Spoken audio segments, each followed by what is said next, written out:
Services Marketing, MKT625, Lecture number 5.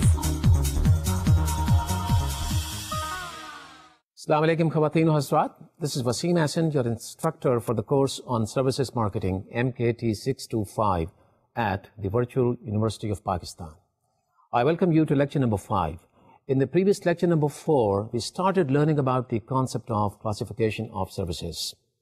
And the reason we started learning that, because experts say that it is absolutely imperative for us marketing managers to understand various levels of the classification, to be able to better appreciate the characteristics that present themselves in so many different services. And you will recall that all the services could have a combination of different characteristics. Some are more tangible, some are more intangible, some are more inseparable, more variable, and perishable, and so on and so forth. So to have a better understanding of these characteristics, how they come into play, and with that understanding, what kind of framework we should have in order to come up with the right marketing practices, we need to go into details of the classification of services, because that is going to provide us with a better understanding of the whole phenomenon. It is really advantageous for us to understand so that the right marketing strategies could be chalked out for the services that we are supposed to be selling. Classification of services has 6 different levels. I will give you a very quick recap of the learning that we did in the previous lecture, just in order to have consistency of the concept that we have started building up.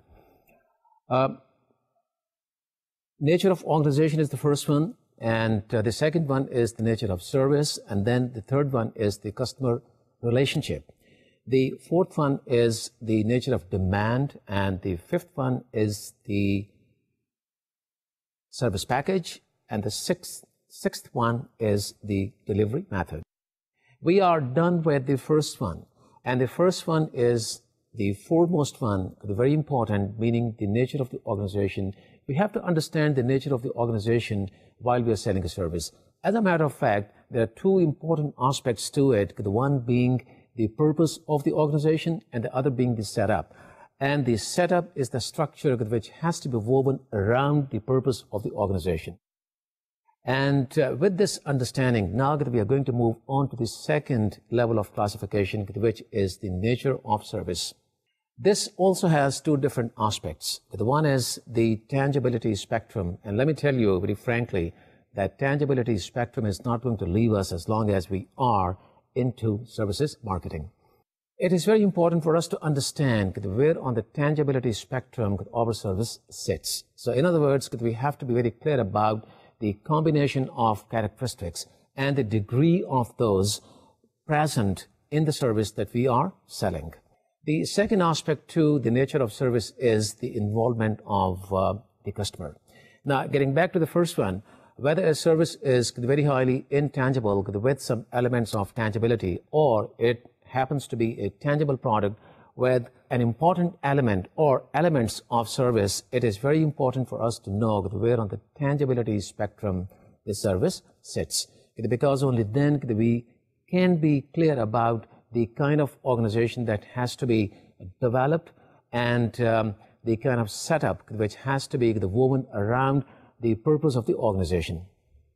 And then the nature of service is extremely important, and getting on to the second aspect of that is the involvement of customer. We've got to understand the level of involvement while a customer walks into a service scape to buy your service. The involvement of the customers could vary in degrees, because it all depends on the kind of service that we are selling. Let me give you the examples of the fast food and courier all over again. I'll keep talking about these 2 businesses because the literature of services marketing is full of examples from these 2 areas, and I think these provide us with a wonderful opportunity for fundamental learning. The 2 businesses have a lot of common features, and despite commonalities, their setups are quite very different. It all owes to the level of involvement of customer. Customers are more involved when it comes to fast food business, and they are less involved when it comes to the courier service. Not to say that they are not involved at all. All I'm saying is that the fast food is directed toward individuals and families, whereas courier service is directed toward individuals and businesses. And in most of the cases, those individuals could also are sending their documents and related things concerning their businesses. Anyway, back to the point. The level of involvement in the fast food is on a higher plane as compared with that of a courier service. And that is why we have two different setups. Fast food could be characterized by variable demand patterns, whereas courier service may not be influenced too much by variable demand patterns on part of the customers, for the simple reason that there's quite a bit of customization in fast food services, whereas courier services are highly standardized, and the level of customization may be just about minimal. And therefore, we have to look at the fast food business in the light of customization that takes place while selling that particular service. Now, this customization can take place in so many different forms. In most of the cases, customers like to have the food while sitting in the restaurant, but they may also like to carry that out by themselves to their place of work or to their homes. Likewise, they may also like to order food from the restaurant for home delivery. Now, just look at a fast food setup which wants to specialize or which wants to create as an added feature the concept of home delivery, just in order to supplement and complement their core business, which is being done through the sales outlets, the restaurants. They would like to add a differentiated feature of getting into home delivery service. I know that most of the fast food restaurants are into home delivery, and this is nothing new, but in order to have a clear understanding of the concept and what is it that can go wrong or that may go wrong, let me talk about these details that may sound to you very fundamental in nature. And the fact is that we have to develop the fundamental understanding of the concepts so that we do not make any mistakes while working as marketing managers. Customization can take place in terms of the variation in menu management. There are the chains that offer you that facility, and therefore you may be the one as customer to go for the variation of the product that you're going to buy from there. And the implication for that is that the nature of service changes a little bit. I was talking about the concept of job enlargement and job enrichment. Now, given the overall purpose of the organization and the structure of that particular organization, which I termed as Organization Y, you will recall that they have enlarged and enriched the jobs of their personnel working as food servers in the restaurants. Now, what happens is, on the one hand, their job becomes bigger and it becomes enriched. They feel more motivated to serve the customers. And if they are to be motivated to serve their customers better, I think it goes without saying that the concept of internal and interactive marketing have to come into play in order for those people to be motivated. Now, back to customization once again. The implication is in developing the right organization, the right setup, so that the concept of customization can be taken care of effectively and efficiently. I will get back to the original point which I was talking about in relation to the home delivery service. Now, what is important for us managers is not just the concept of customization as to how customization can take place and what could be the shapes and forms of customization. I think what is more important for us as managers is as to how to respond to the concept of customization. So in other words, if we really want to get into this, what are the requirements of the resource capabilities? Are we capable of creating that kind of an added feature and serving our customers better? It is all very good to think about customization, about that added feature, and then being very passionate about serving our customers better and more efficiently and outsmart and outwit our competition. But the fact remains, do we have the capability? And if the answer is no, then we have to develop that capability. If we think we cannot develop that capability, then I think that we should not get into that concept. And if we think we can, then we have to come up with the right resources. We have to have the right financing resources, we have to have the right people. And when I talk about people, I will take you back to the concept of internal and interactive marketing. Now, again, these are not just concepts that I want to recall and hammer in. I really want you to think about the requirements of this particular service in the context of internal and interactive marketing. In other words, what are going to be the dynamics of these two methods of marketing? As a matter of fact, the customer relationship marketing will also come into play, and we've got to make absolutely sure that the differentiated features which we want to develop as part of our product play their role effectively and that we do not really fail. Why? I will point out something extremely important, and that is the phenomena of high productivity and efficiency. The level of efficiency and productivity in services is not as high as it is in the manufacturing sector. In other words, the improvements that have taken place in both the sectors are higher in terms of manufacturing and are lower in terms of services. I think it is basically because of the fact that the technological support on the manufacturing side can really be very fruitful when it is applied to assembly line operations or operations of any other sort, like batch processing or whatever is the case. The fact is that the manufacturing has shown better improvement in terms of high efficiency and productivity than it is on the services side. And again, due to the fact that on the services side, it is all humans that really play the role, and because services could be variable because of the involvement of humans, the improvements have not been all that great. So in other words, when you are delivering a service and you think that your efficiency cannot be very high, the obvious repercussions are going to be in the shape of costs, meaning high costs. And if the costs are high, it automatically results in lower profitability. And if profitability is not in line with the objectives of the company, it means that you are not really working in line with the purpose of the organization. So you can well imagine the kind of repercussions that can lead from being one to another, and to another. So if you come to really think of the chain reaction, you will realize and appreciate that you've got to be extremely pragmatic and practical when it comes to dealing with any thoughts of adding features to your existing services or a service which is new, if you really want to be successful in selling that service. Meaning you have to be very sure that resource optimization has got to be extremely optimal, and nothing should go waste, and nothing should remain unutilized. Everything has got to pay off in the best and the optimal most manner.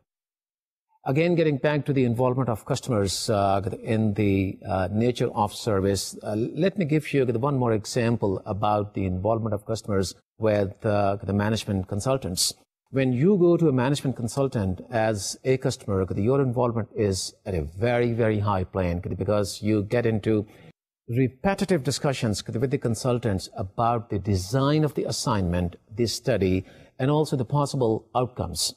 It is not that you really want to influence the outcome of the study. If you are out to do that, of course, you're hurting yourself. But my point here is that there are going to be a lot of discussions which exhibits your involvement as a customer with the service seller, who is the management consultant. The management consultants have got to strive extremely hard in order to understand the needs of their customers. So in other words, in this kind of a situation where customer involvement is very high, the need fulfillment dimension of the service has not got to be lost sight of. Actually, it has got to be kept into a very sharp focus, so that you can understand the need which you are supposed to be satisfying, because that is the purpose of the organization, and around that purpose you have woven the setup. So customer satisfaction takes the driver's seat. Knowing that need fulfillment dimension which leads to customer satisfaction is of very high importance. It cannot be overemphasized by saying that management consultants most deal with the tailor approach. Now, tailor approach requires that consultants be extremely competent, because customers are very clear about the objectives of the study or the assignment which they are giving you as a consultant. And because of that clarity in the mind, the approach that the consultants have to take is that of a tailor. In other words, you've got to tailor the requirements of the customer. You've got to design the whole study in a way that it really fulfills the requirements and satisfies the customer by the end results. Whatever those end results are in terms of acceptance or rejection of the hypothesis with which the customer and the consultants both started, is immaterial. But what is material is that consultants have got to be competent people so that they can work according to the requirements of the customers who are very vigorously involved, and the end result is very positive, and the customer can be retained for a long haul. So you have seen how important it is to fully understand the nature of the service and the dynamics that come into play because of the involvement of the customer. I will give you one more example just in order to clarify this concept even more. Look at the travel service and look at the people or the kind of customers who are in touch with the travel agents. There could be two different kinds of customers with two different levels of involvement. There could be corporate customers, and there could be new travelers who are individuals and who maybe are traveling for the first time. Even if they're not flying for the first time, they are not frequent flyers. The travel agent has got to understand the needs of both the groups. When it comes to the corporate customers, they may not involve themselves as vigorously as individuals. Why? Because they travel very frequently. They are fully conversant with the dynamics of traveling, and they have their assistants to assist them to chalk out their programs because they know their requirements. And the fact is that a good travel agent also understands the travel requirements of their corporate customers. As a matter of fact, they should. And the level of involvement because of the given factor I've just talked about is not as high as it is in terms of an individual who, like I said, is traveling for the first time. This individual is going to be extremely enthusiastic about visiting the travel agency, talking about different airlines, talking about different routes, the flights, the stopovers, and the destination. Because it is all very exciting, and in the process, what is happening is, because of the level of involvement, the customer is educating himself or herself. And what is happening is the travel agent is getting more and more exposed to their particular needs. So what is the lesson? The lesson is not just to know how a travel agency operates. It basically underlines the importance of the fact that the people working for the travel agency must understand the needs of different groups of customers they are dealing with, because they're basically dealing with their customers to deliver the service, to satisfy those customers, to offer them value, and then to retain them. Don't forget one factor, that every marketing effort, may it be services or may that be tangible goods, is directed toward retaining your customers. And as research has shown us, retention of customers is much less expensive than creating new customers. Again, not to say that we shouldn't really run after new customers. The point is that retention of customers is very important, and the ability of the travel agent to understand the needs of different groups of their customers makes them more comfortable in order to be able to retain their customers. Yet another example of the involvement of customers when it comes to the nature of service. There are services where the involvement of customers is not as high as I have just talked about. These services are such that the customer just initiates the process and then monitors the delivery of the service and eventually the performance and the end result. These services could be in the form of goods movement. For example, your households are being moved, or your export shipment is being transported. The opening and not the opening, rather the operation of a bank account and the similar services. You do not really involve yourself the way that you have involved yourself while you were dealing with management consultants and fast food chain, so to say. What you do is, once you have initiated the process, then you follow the performance through the physical evidence which you have available and which basically belongs to the service seller. And this evidence could come to you in the form of very highly specialized kind of systems which are in place and which show you the performance and the progress in terms of the shipment that you've sent. The online systems that I talked about in relation to the employment of technology, this is a classic example of the employment of technology in terms of making sure that customers do know the performance of the service which is being rendered. And since the final product has not come to the fore, meaning your goods have not yet reached the destination or your transaction at the bank is not yet complete, the process is being very closely monitored by the customer. Here the involvement in physical terms is not as high. There's nothing you see which is happening to your body like you see if you go to a doctor for a medical checkup. This is something which you are observing and following in terms of the performance of the service seller. If the result is good, then the service seller is going to retain you as a customer. Otherwise, you're going to switch over to somebody else. The implications of all this are in terms of efficiency, productivity, the hiring of staff, optimization of resources, and I think to give you this summary in a few more words, I would like to say that when you are dealing with different kinds of services or the nature of services that I've just talked about, you have to have the right people who can deliver that service. Not only people, you have to train those people so that they stay motivated in order to deliver the service the way it is supposed to be delivered.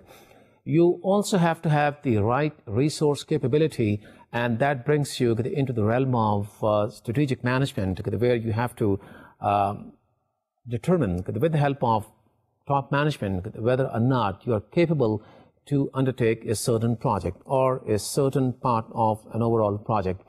And it also deals with efficiency and productivity, because the implications of all that I've talked about are by way of productivity and efficiency, which have got to be very high, because if they are high, then it automatically means that you are cutting on your costs. And there is no way better than cutting costs when it comes to making profits. The profitability does not just come by having a high price.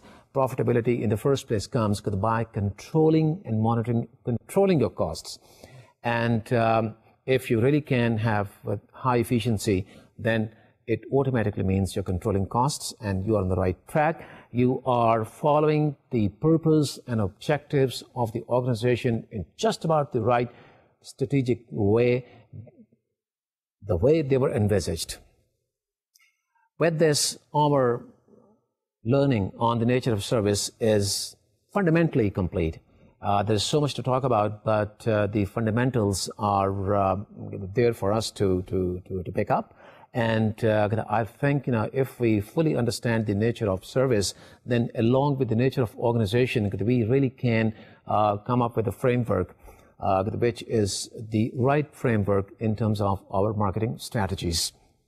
Now, the building blocks of classification are not yet complete. This takes us on to the next level of classification, which is customer relationship. Customer relationship is an extension, in a way, of the nature of service. Why? Because it is the nature of service which lays the ground for the kind of relationship that service sellers should be developing with their customers. Again, do not lose sight of the fact that we are dealing with customers not just to deliver our service as a one-off thing. We are dealing with the customer because we want that customer to come back to us over and over again. And this is the name of the game. If we really can have loyal customers stuck to our service product, then we are a successful company. So we've got to be extremely careful and very pragmatic about the nature of relationship with which we should be developing. And like I said, in order to be able to do that, we've got to be very clear about the nature of service. And that is why the nature of service lays the ground for this relationship. Let's talk about a couple of examples of the kind of relationships that managers in different organizations may have. Bankers can have different kinds and different levels of relationships with their customers. A banker who's dealing with his corporate customers, who is on the credit side, so to say, has got to have a relationship which is formalized, and it also can be informal. As a matter of fact, it may vary from being very formal to being a little informal. And the reason this relationship can be that variable is because of the needs of the customer, which the banker has to understand. Until the time the banker fully understands the products of the customer, the needs of the industry the customer is a part of, there's no way that the banker can be extremely helpful and effective while he sells his services to the customer.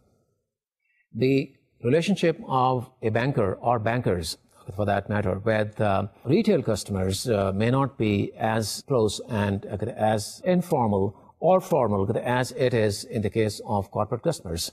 In this kind of a situation, the relationship is, I would say, very highly mechanical, because the customer is following something which is very mechanistic. Maybe it is the withdrawal of cash from an ATM, or maybe it is just a deposit. There are certain prescribed simple procedures which customers have to follow, and the encounter with the service sellers, meaning bankers, is not all that great. Until the time you happen to be a very important customer with a lot of cash with you or on you, the banker might take you in a different light. But all I'm saying is that when it comes to retail operations, then the relationship between the banker and the customer is very different for the one the banker has with his or her corporate customers. Relationship building, again, is done with the intention of retaining customers. And I think I have shed quite a bit of light on the importance of retaining customers. With the retention of these customers, what we really can do is grow our business during lean period. How can we do that? I think it is very interesting and important for us to know how can we really grow our business during lean periods. And I will do that with the help of an exciting and very interesting example from the hospitality industry. Why is it that the people in the hospitality industry develop relationships with their customers? I mean, the relationships are not confined just to the environs of the hotel itself. They extend beyond that. Salespeople from the hotel are after their customers, meaning the corporate customers, and also important individuals who come stay there at hotel or hotels, if it happens to be a chain, quite frequently. The reason is they want those customers to come back the next time. Not only the next time, also during time or times when things really are down. When the chips are down, it becomes all the more important to bank on the available customers or the loyal customers who can come back to you. So what happens with the help of these relationships is that you can retain customers, and with the help of this hospitality industry example, I think the things become very clear that we really are in a position to maintain the balance between supply and demand. And this is going to be one of the level of classifications that I'm going to talk about in a few moments from now. But the important side of maintaining a healthy relationship, please do not forget, is retention of customers. And this retention can be done only if you understand to what extent you should be very formal with the customer and to what extent you should be informal. And that understanding presents itself only if your understanding of the nature of service is very clear. Let me give you a presentation which is going to explain to us how we really can count on the existing customers or the loyal customers, and how the body of those customers is developed, and then managers stay in touch with them for all times to come. This slide is a very simple slide, and as you can see from the top, the moment a transaction takes place, what happens is organizations develop a database, and that database, of course, carries the names and other relevant information about the customers who have just joined in.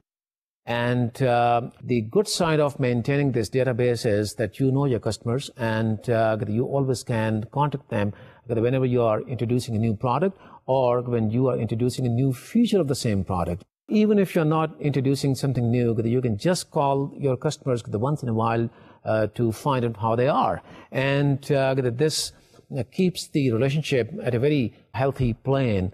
And this brings in the element of interaction, which could be either by telephone, or it also could be by way of making personal calls. So as you can see from the box down below, all this leads to networking. And what happens is you develop a network of your customers who are such a body that they can come to your rescue when you are passing through hard times. And this is something which, like I said, I'm going to talk about in a few moments. With this understanding on customer relationship, we are now all set to start talking about the next level of classification, which is about the nature of demand. What is the nature of demand? Services are different from manufactured goods. I mean, this is a very simple statement, and we all know that. Services are at a disadvantageous position than manufacturing. Why? For the simple reason that services cannot be inventoried, these cannot be stored, and these cannot be transported. Therefore, it is quite very difficult for the service sellers to keep their products from the shocks of demand variation. This classification is all about maintaining a balance between supply and demand, and the reason that we have to maintain that balance is because there are a lot of variations when it comes to the nature of demand for services. As a matter of fact, like experts say, the demand patterns in services are very temporal, which basically means demand relates to the one particular time, and it is not consistent, it is not constant. It is never constant in case of tangibles also, but what it really means is that it keeps changing on daily basis. It might also change on hourly basis, much less on daily and weekly, monthly, and yearly, meaning seasonal. So because of these variations, we have to understand this classification in a very realistic light. There are many considerable variations. For example, a coffee shop doing roaring business around lunchtime, another coffee shop doing peak business around evening time, transports doing peak business at weekends, and same is the case with hotels. And hotels and resorts and golf courses may do peak business during the holidays as well. So what I'm saying is because of the variations that we have in terms of the nature of demand, we as managers have got to understand this level of classification very realistically. There are uneven demand patterns which really pose some very exciting challenges to the service sellers. And the service sellers have got to fully understand the variations, the way they present themselves. There are different variations, but I'm going to talk about a couple of those because those are going to lay the ground for a very clear understanding of how to deal with the uneven demand patterns of services. The first one could be the demand equating optimum capacity, and the other one could be demand exceeding optimum capacity, and the third one could be demand below the optimum capacity. Now, these three kinds of services are very... We are not to worry too much about the first type of demand variation or demand situation where there is a complete equation between demand and supply.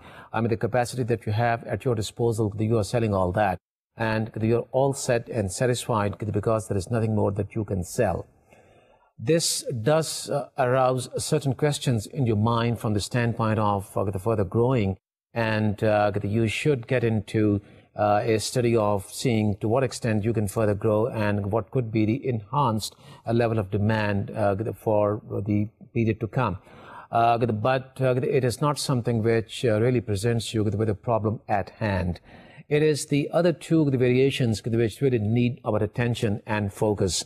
One being demand exceeding optimum capacity. Now, this again may sound like a very pleasant problem, so to say, because you have more demand than what you can sell. You're outsold, as a matter of fact. But this is not a very healthy sign because you have disgruntled customers who cannot buy your service. These customers are bound to go to somebody else, and because of the switchover, what has happened is, or what might happen is, that you may lose these customers the next time they're around. And therefore, there is a tremendous need for you to have a strategy which can take care of this problem, at least in the short term, if not in the long term. Then you also stand the chance of running into a quality problem. The dilution of quality might take place because you're oversold and you are too much pressed, by the demand factor, and you are selling. Now, this the frame of mind can distract you and affect the quality of the service that you are providing, with the net result that your customers may not stay as satisfied as they have been in the past. There is another danger which arises from this scenario, and that is the dilution of quality. What I'm saying is that you might dilute quality at the cost of your service reputation and long-term growth. For the simple reason that you are selling. Everything is sold. You are oversold, as a matter of fact. And your concentration is not on quality. And because of the lapse that might happen on that front, you again may have disgruntled customers who you may lose. So coupled with the disgruntled customers who wanted to come to you but could not come because you were oversold and they couldn't have the benefit of using your service, these disgruntled customers who are not happy and satisfied at the level of the quality that you have provided, the dent it is going to create in terms of the long-term growth of the company and the sales revenue of the company could be phenomenal. And the marketing managers have got to be very sensitive to this kind of a situation. It is not a situation to be very happy about. It is a situation which presents us a challenge that has to be met. And that has to be met very strategically by employing certain strategies. And let us now look what those strategies could be. Well, one of the strategies which is very popular among the different service sellers from so many different industries, may that be hotels or may that be airlines, transportation overall, is shifting of demand to lean period. Now, how do you shift demand? You cannot shift demand by force, meaning you cannot tell your customers, hey, listen, come to us next time because we have nothing for you at this time. No, you cannot do that.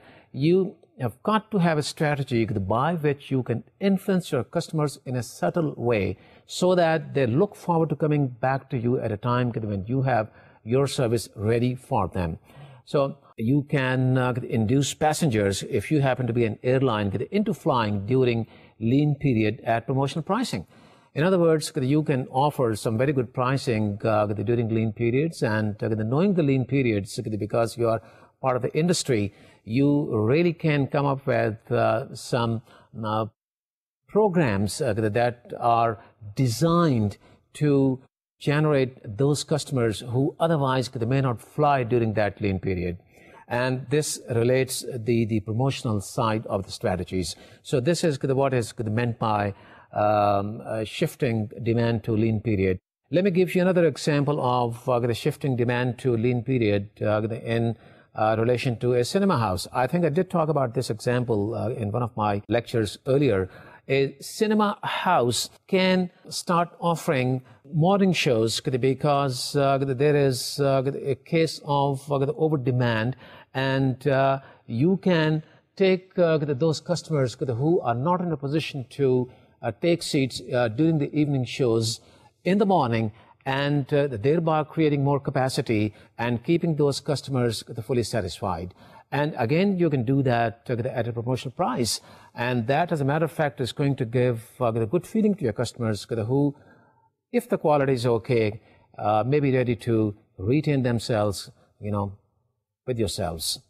Another the strategy that is very popular among service sellers is communicating busy days and timings. What you can do is through a communication effort, you can talk about the busy days and hours, and in a subtle way tell your customers about the availability of your service at a time which is going to be convenient to them.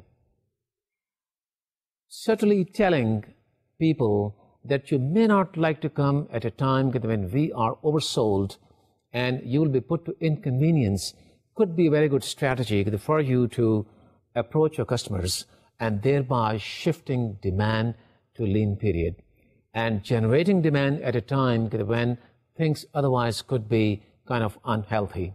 And lost sales are lost forever. This is something that you and I know when it comes to services. Another strategy is giving incentives during non-peak periods. Remember this, during non-peak, because people are coming to you during peak periods in any case. And it is the non-peak period when you may like to have more customers. If you give them incentives in terms of pricing and promotions, or you see in terms of giving them more service, additional service, or in mathematical terms, more units, like you see maybe you can offer them coming to you twice for the price of one. You see, this could be a good strategy when it comes to offering incentives. Another strategy could be entertaining your regular customers who happen to be loyal customers before you entertain somebody else, meaning giving priority to your existing customers. This is a strategy that really works for the customers who you retain or who are quite very loyal to you. This may not be the strategy to create new customers, but this certainly it could be the one which is good for retaining your existing customers. And with the help of these examples, I think the things are, or rather should be quite very clear how to shift demand to lean period as a matter of strategy when you're dealing with a situation in which you have more demand in relation to the capacity. Now, let me explain this to you, that you cannot shift demand immediately. You have to shift demand to the lean period. Now, the lean period might come to say in a month from today, when you are oversold. So, in other words, what I'm saying is that you as managers have got to be prepared for that lean period and see to it that demand does not drop to a level which could hurt the company. And you have to be in a position to generate demand in that period so that you can earn revenue and add to the kitty of the company. So this is the key about maintaining the equilibrium between demand in this particular period, which is of very high sales, and that period which could be of low sales. Let us now talk about the third scenario, which is the demand below the capacity, meaning below the optimum capacity.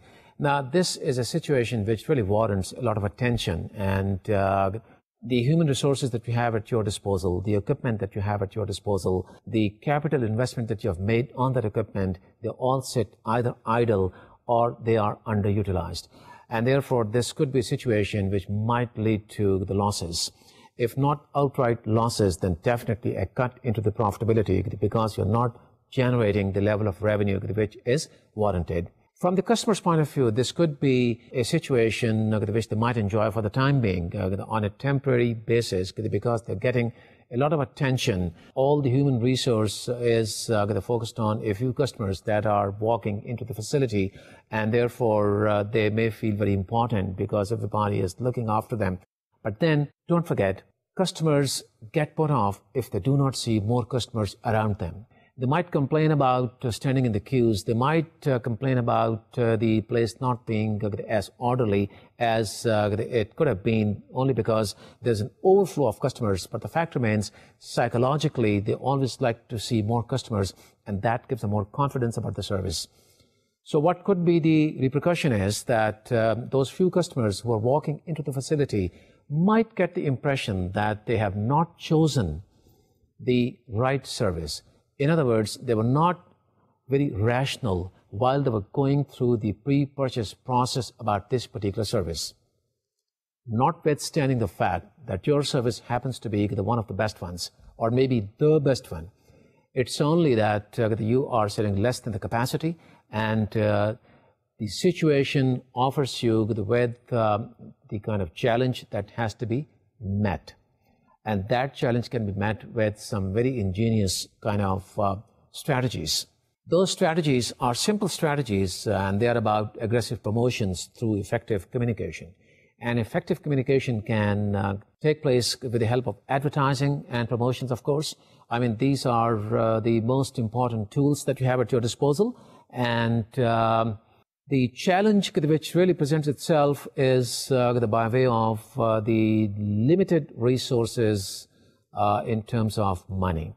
If the company is not in a position to go for the kind of communication campaign which is warranted in order to let people know that you have kicked off certain aggressive promotions, then you can go about this strategy by doing some personal selling, or by word of mouth, or by getting into more ingenious the campaigns which you really can think of being marketing people. The example of these kind of promotions there could be hotels generating more demand. Now, hotels generating the more demand, not because they are shifting demand to the lean period. It is because of the fact that they cannot sell their total capacity. And because of that, they have to get into promotions which, like I said, are aggressive. So aggressive promotions is to be underlined, not just promotions. Another strategy which could be a very workable strategy is to get into new segments of the market. How do you get into new segments? Well, you start selling a new service in addition to the one you are selling already. And let me give you examples of this kind of a strategy.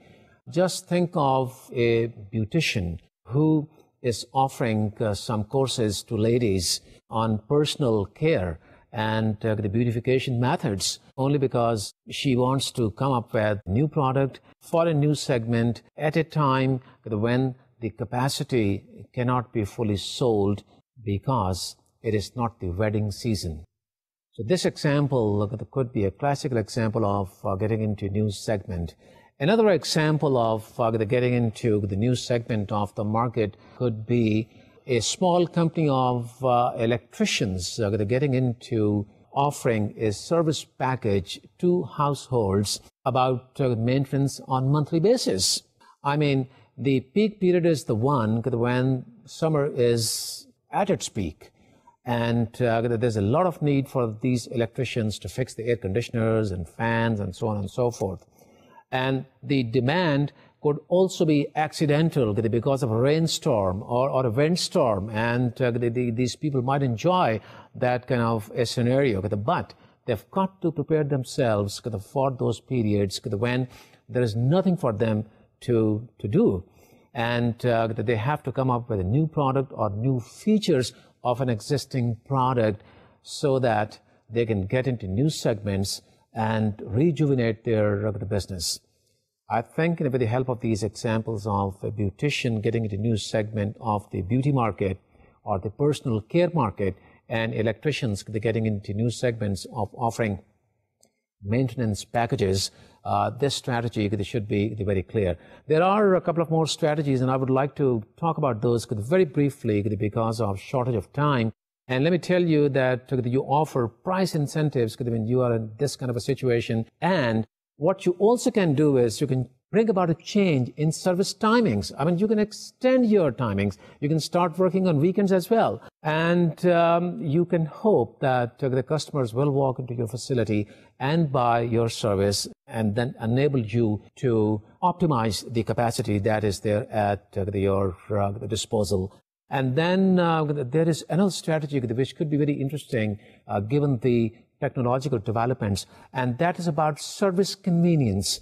Service convenience could be about your decision convenience, about access convenience, and about transaction convenience. And you get the decision convenience if you browse internet and you get into internet shopping. Access convenience again is internet shopping and so on and so forth. And then you can also get into things like internet banking. That also is an example of transaction convenience. So with these strategies, our understanding of the nature of demand should be complete by now, at least in terms of fundamentals. And I shall be talking about the remaining levels of classification in the next lecture. Thank you very much for listening to me, and Allah Hafiz until that time.